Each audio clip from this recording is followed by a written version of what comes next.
Geostorm failed to find sunny skies at the box office over its opening weekend, pulling in just $13.3 million domestic against a reported budget of over $120 million. The disaster thriller, starring Gerard Butler as a scientist tasked with fixing satellites protecting the world from the catastrophic effects of climate change, was the latest in a string of big-budget flops in 2017, knocked down by a rocky production and a chilly reception from critics.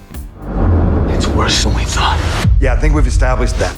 Still, there's a lot more to what went wrong with Geostorm than just the obvious. Here are the real reasons why Geostorm flopped at the box office. Stormy skies.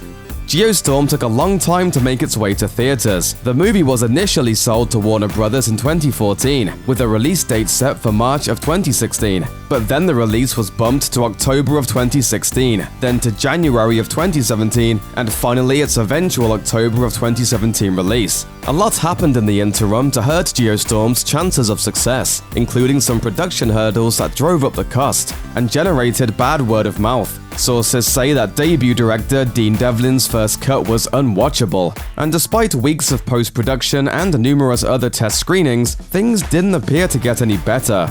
It's gotta be a glitch. Devlin reportedly became overwhelmed with the movie's scale and struggled to get it ready on time. So, with the director's blessing, the studio brought on mega producer Jerry Bruckheimer to oversee some $15 million in reshoots under director Danny Cannon and a screenwriter Lita Kalogridis. The reshoots removed some characters, looking to better tie together the film's already existing VFX sequences in a way that made sense. Although reports say that the film tested much better after the edits, the added time and cost and the bad press that came with it didn't help.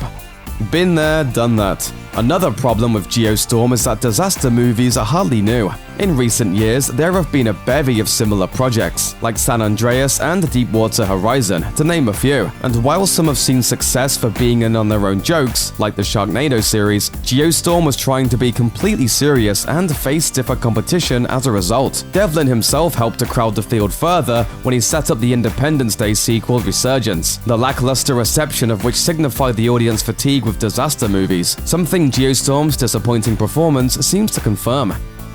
Bad buzz.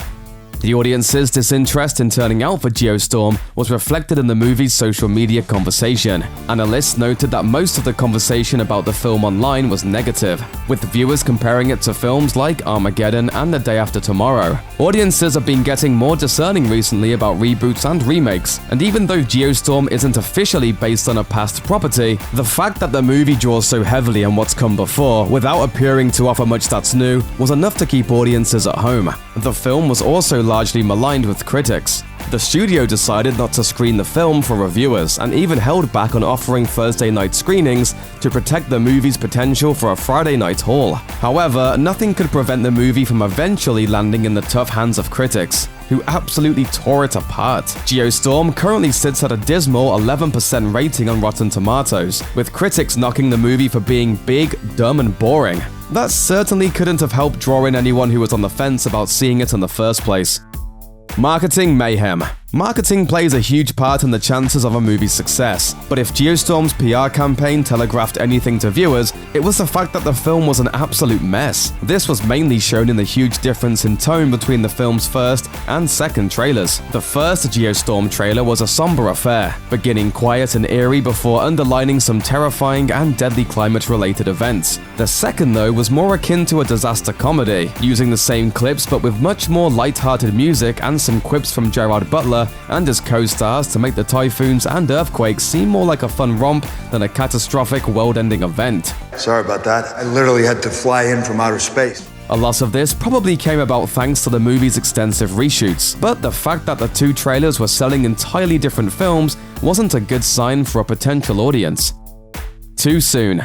Geostorm was also the victim of some pretty bad timing, arriving in theaters as the nation was still reeling from the effects of 3 devastating hurricanes, as well as deadly earthquakes in Mexico and catastrophic flooding around the globe. With so much disaster happening in real life, it's easy to understand why audiences might want to avoid seeing it on the big screen. Geostorm's marketers recognized this. and pulled posters featuring the movie's old tagline, Brave the Storm, replacing them with a new tagline reading, Control the weather, control the world. However, that doesn't appear to have been enough, as the movie underperformed in regions that had been hit by the hurricanes. While there's some debate as to how much outside events affect the movie's box office performance, the fact that so much of the movie's plot was reminiscent of real-life tragedies likely kept at least some viewers away.